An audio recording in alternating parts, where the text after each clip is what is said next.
What is going on, everyone? My name's Boit, and I'm back with some more Age of Mythology. The Titans action spawning in the red color, playing as Zeus. His name is Shadowfaxx. His opponent today in the blue color, playing as Loki. His name is Socrates.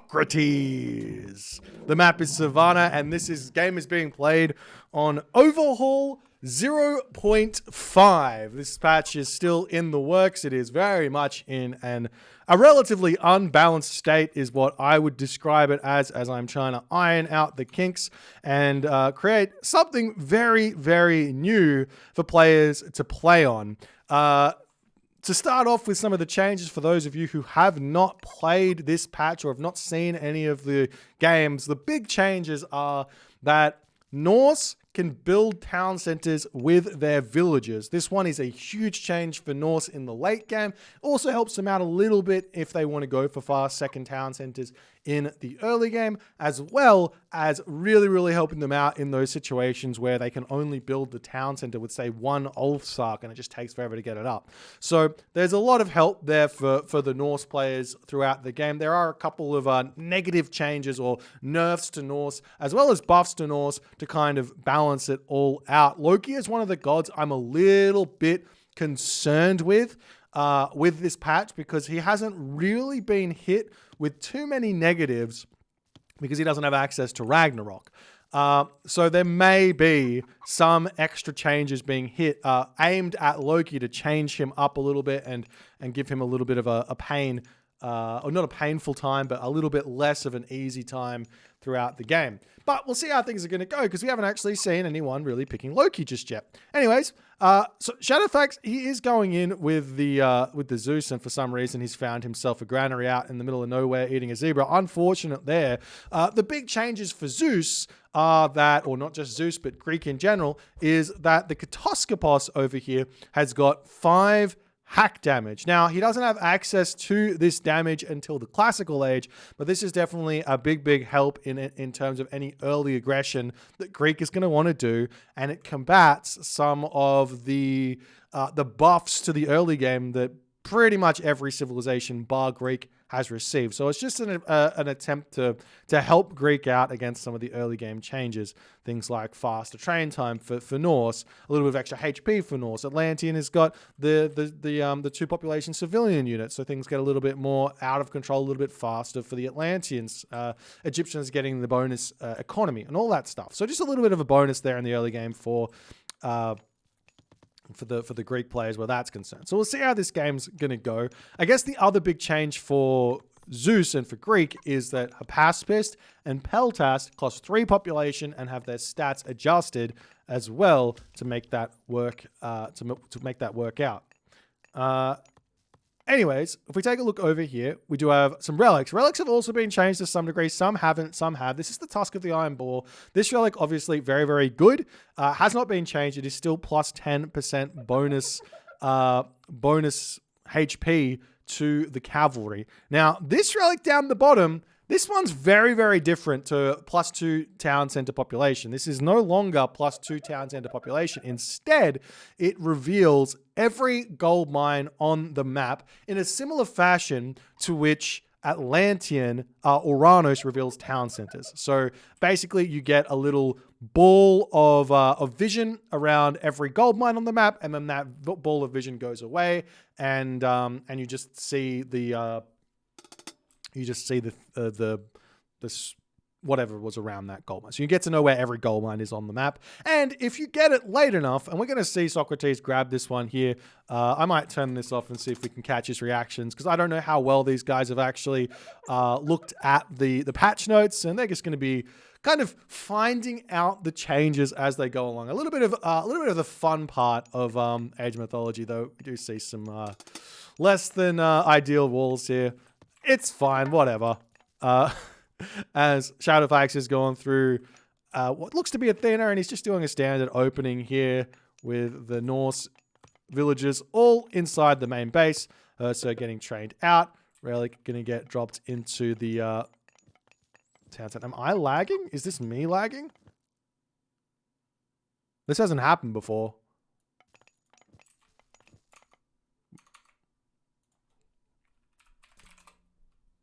Nope. It looks normal on my end. Well, I don't know. I can't explain it. Whatever's happening is happening. There was a bit of a pause there. I can see every gold mine. Yes, you can. That's the change to the relic.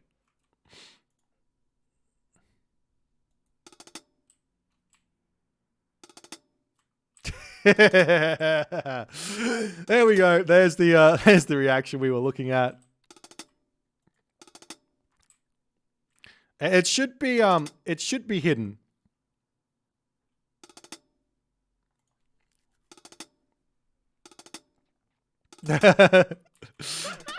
Very, very funny. But now, so the players know what's going on, and everything gets to move ahead. Now, one big change here for the throwing axeman that's coming out here is that Norse has been given a slight buff to HP across, well, not across the board, but specifically for their throwing axemen and their raiding cavalry. They've been given a 5% boost to their HP. Might not seem like a lot, but I think it's really going to help Norse players get to that late game and enjoy that a lot more, as well as hopefully be able to deal with these sorts of Athena aggression much more effectively, and make it feel a little bit more fair in the fights. But we'll see how it's all going to go, as Socrates here searching around with his Herso. He doesn't yet have Hall of Thanes. Might be coming through, not just yet. Doesn't quite have the resources for it. He's actually delayed his Hall of Thanes in favor of getting out some extra throwing axemen. He's also decided against moving towards these giraffe here, as that scary Katoskopos is checking things out. 5 attack, definitely want to be using that in the army. He does only have 70 HP, so if you focus him down, he will die relatively quickly, as it looks to me like Shadowfaxx might be considering a second town center, and he is coming over here on this location and going to be dropping the town center here. He's got some hunt on the back. This is going to be really nice for him, but his army here will have to get pulled back, and the villages as well will have to be leaving this position, because Socrates, he's got the army, he's got the map control now, and he's going to be enjoying the hunt on this position while that Katoskopos is going to be getting dragged back. Nice micro here from Shadowfaxx. Attempts to sniper her, so doesn't quite manage that one there, as he has to pull back into his main base, getting that town center involved, picking off a Herso or two here. Great micro from Shadowfaxx, dropping that restoration, as well as the army has to get pulled back there, and Socrates here does decide to turn around, continue taking the fight. The troll here does end up getting sniped there by that Odysseus, as everyone pulling back. What was the relic that was picked up here? Oh, Tusk of the Iron Boar. This is a great relic to keep away from the Loki player. Generally speaking, we don't see Hippocon in this matchup, though arguably Tusk of the Iron Boar against Loki makes it so that Zeus can actually go for a more Poseidon style play, utilizing like Hermes cavalry, but obviously Shadowfaxx didn't go for that, and he's just gone for a more standard approach. 2 town centers here for Shadowfaxx. And Socrates now, he can actually utilize, if he feels like it, utilize his own villages to come and grab a town center once he has the resources. We'll see if that's something he's going to want to do, as Shadowfaxx runs his hoplites to their doom there as they get sent packing. And we see more houses coming up over here. Still no attempt at a second town center, but the wood is coming through for Hall of Thanes, and Socrates does indeed grab that immediately there as well, as the walls coming up onto this position.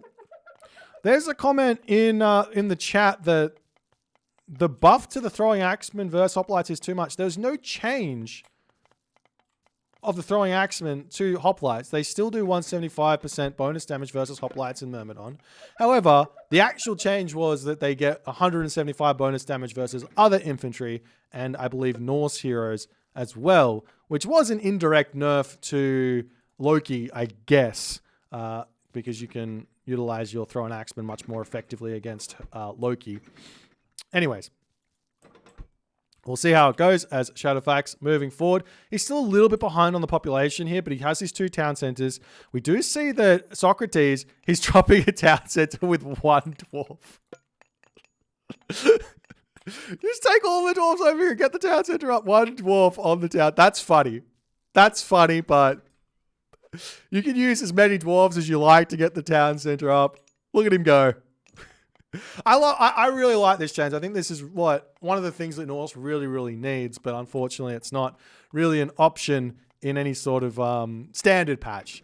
As now Socrates is going to send his Ursa over here to drop this town center. And in the early game, if nothing's going on, it's better to utilize your infantry units to get your town center up than utilizing your economic units. It's one of the advantages of playing Norse. If your villager isn't gathering resources, it's not getting income, and it's better to get the infantry. But in the late game, definitely better to drop that town center with the villagers if you can. Anyways. Hoplites going to be running around here for Shadowfaxx, trying to find some raids. The Hoplites here at 4.7 speed, they're actually decent raiders in all honesty, but Shadowfaxx is not going to be able to find anything just yet. I mean, the villagers on this wood line, not a bad thing to raid there, but not going to be being a problem. I'll explain it once more because there's some vocal people in the chat who don't really understand why they find wins against Norse. Generally speaking, in the late game, when Norse loses a town center, they lose the game. That's how it happens. However, when Egyptian loses a town center, they rebuild said town center with their pharaoh and the villagers. They just rebuild it. And very rarely does an Egyptian player get kicked out of the game late game if they lose their town center. Same thing for Greek. Same thing for Atlantean. You don't really lose the game losing a town center. But Norse, if they lose their town center, they have to devote all of their population into getting that town center back up, all their military population into getting their town center up, whereas their opponent devotes all of their military population into preventing the town center from going up. Which effectively means if the Norse player loses a town center at any point in the late game, they lose the game, which is a pretty unfair part of the Norse late game. And this does fix that. So say what you can, but that is... that's what happens. Alrighty, back to the game. Shadowfaxx is playing this one very, very defensively. I don't really see Zeus players playing like this very often, but it's working quite nicely. He's not had to go for any all-ins. He's kept Socrates on the back foot to some degree. Socrates hasn't been able to get all too much damage done. There is no restoration remaining, though, for Shadowfaxx, and Socrates will have access to flaming weapons at some point in this game. Same too for Shadowfaxx, going to have access to Underworld or Bronze to try and counter that one. That is an unintended change. This is what we call a bug. This is a very funny bug. That's a bug. Unintended. I will fix.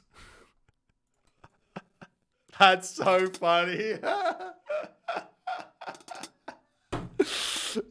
That's funny.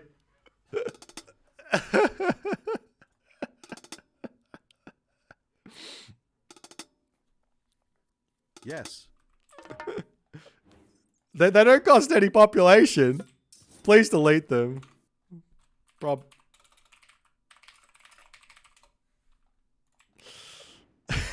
That's really funny though.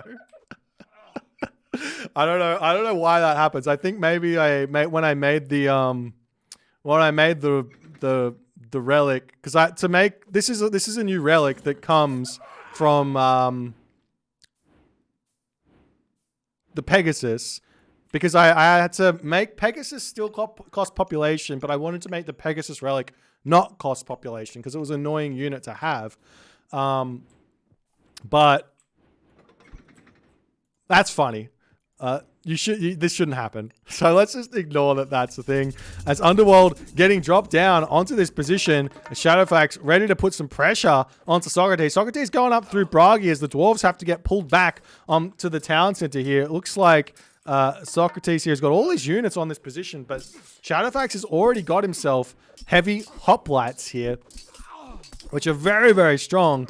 But we'll see how the fight is gonna continue as Shadowfaxx turns around and he takes this one. Socrates taking it while going up through Brug. He's got plenty of these military buildings down, however, so he should be fine to continue fighting here, but so too will Shadowfaxx be fine. Look at the resources in the bank here for Socrates to spam units out. That's going to be very, very big. for him if he wants to get some hill forts down or stuff like that. And now we see the Hypaspists. Hypaspists cost 90 food, 35 gold, and cost 3 population, but their damage is huge. You really want to focus fire these heavy Hypaspists down if you can with your throw and axemen. This is the idea. They're really, really effective. They're going to kill off your infantry units really, really fast, but you're going to be able to focus fire them down much, much easier. So it's going to be an interesting one, but we'll see how it goes. As Flaming Weapons gets dropped, Shadowfaxx smartly just retreats back into the underworld and escapes here. As more units are going to be piling across the map. I'm interested in how Shadowfaxx is going to be utilizing these Hypaspists, because with them being 3 population, they might be too much of an ask to mass them, but having a handful of them in your army might not be the worst of ideas. As Socrates getting pushed off of this ox cart, we're going to be seeing a slight buff here to the ox cart as well. If you can take a look at the HP ticking up as it's going down. This is just so that if the ox cart doesn't end up dying, it's going to come back up to full HP. So it's going to be one of those, you have to completely kill the ox cart to kill it, basically. So a little bit of a quality of life change for the Norse where that's concerned.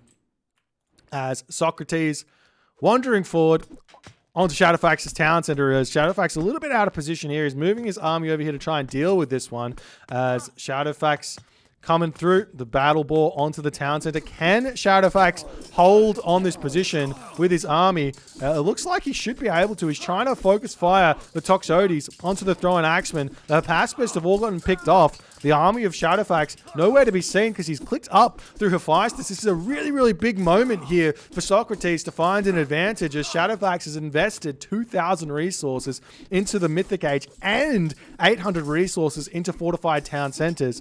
We'll see if Socrates is going to take this advantage, grab his town center, and sort himself out in this game. There's only a handful of gold mines. Well, I mean, there's plenty of gold mines left, but there's no gold mines on the bottom side of this map here for Socrates. So he's going to have to figure out how he's going to find this town center here, or this town center here, and grab these gold mines in the center of the map to continue along in this game. As Ursa continuing to push forward here, Odysseus targeting down the battle ball on this position. Throwing axe and going to have to retreat back here as well. And we'll see how we'll see if Shadowfaxx's faster fighters here is going to be able to pay itself off, because he needs to deal with all of these battle balls. The thing is, going through to the Mythic Age nice and fast here for Shadowfaxx does give him access to Bellerophon in this game, which is a big deal. Bellerophon is going to be able to deal with these battle ball nicely. We do see Hypaspis still coming out. Look at the damage they inflict onto the Hersa. Great micro there from Socrates to distract away. As Heracles is now out, the battle ball is going to get taken out here as well. So Socrates needs to retreat back. He's trying to get up his hill fort. Still hasn't dropped this town center. He can drop this at any point with some villagers if he wants to bring them over there to grab that one. Plenty Vault gets dropped down. Not quite having the gold in the bank here just yet for Shadowfaxx to afford himself the upgrade Forge of Olympus to help his army out as well. As the heavy Hypaspists wandering forward, going to be taking out the Hersa, everything else here as well. We do see the Heracles coming through to start bashing down the battle balls. Colossus coming in as well to take out the hill fort.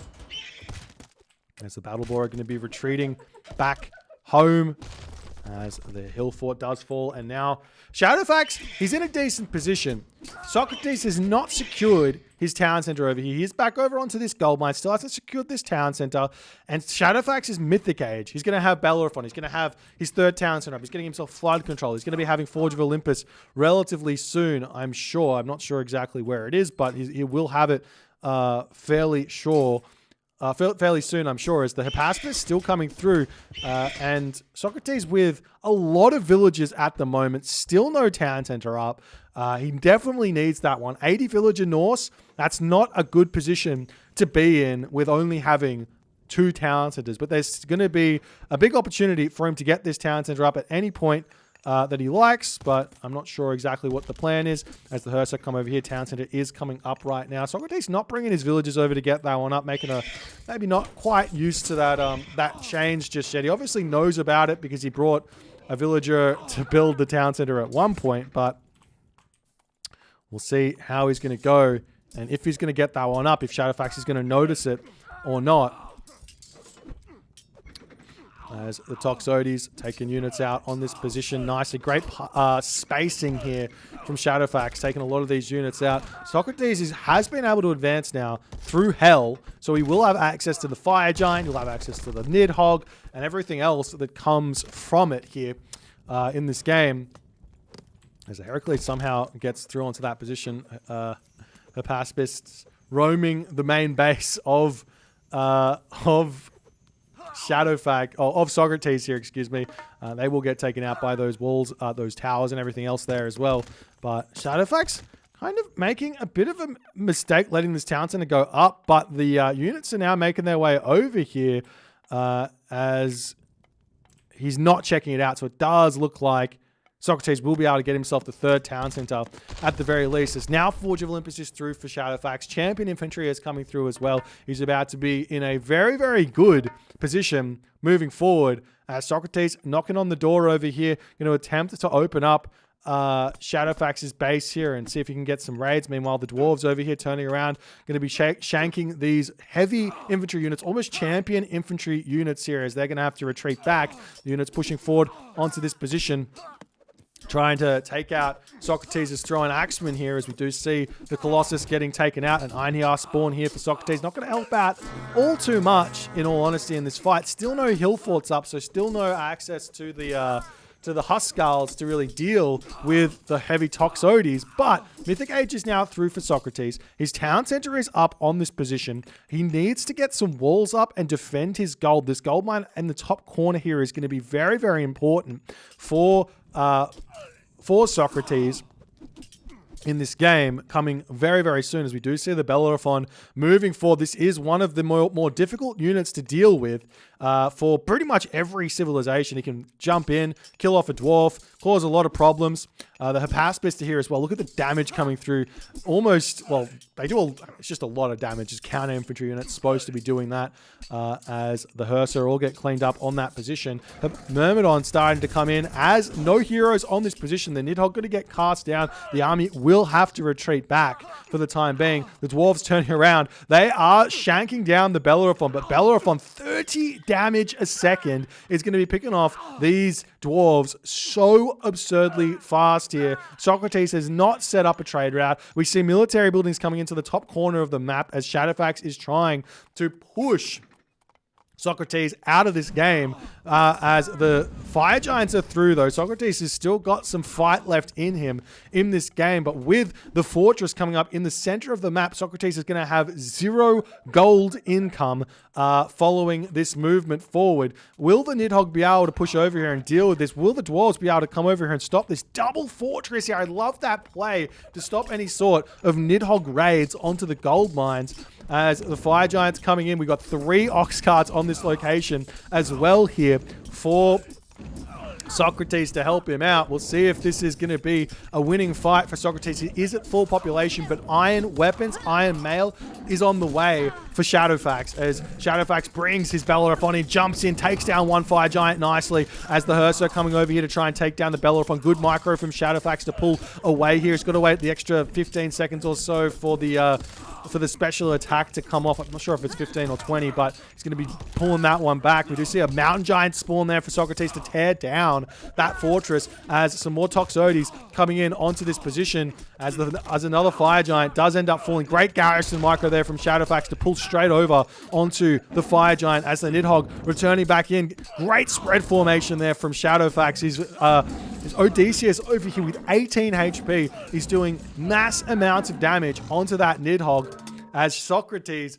does have to tap out of this game. As Shadowfaxx, this was an incredibly well executed game from Shadowfaxx here. I want to ask the question, how did the Hypaspis feel as the game, I mean, an interesting one nonetheless. I'm interested in what they feel like. Shadowfaxx didn't notice the difference. They cost 3 population, my friend. They might not be very different at all. They might be incredibly similar. But interesting nonetheless. A really well-played game from Shadowfaxx. He shows that you can play this kind of style against Loki, and you don't have to go absolutely balls to the wall against him. And this might become more of the better style to play in this game. Socrates says, I don't think the scout attack is reasonable.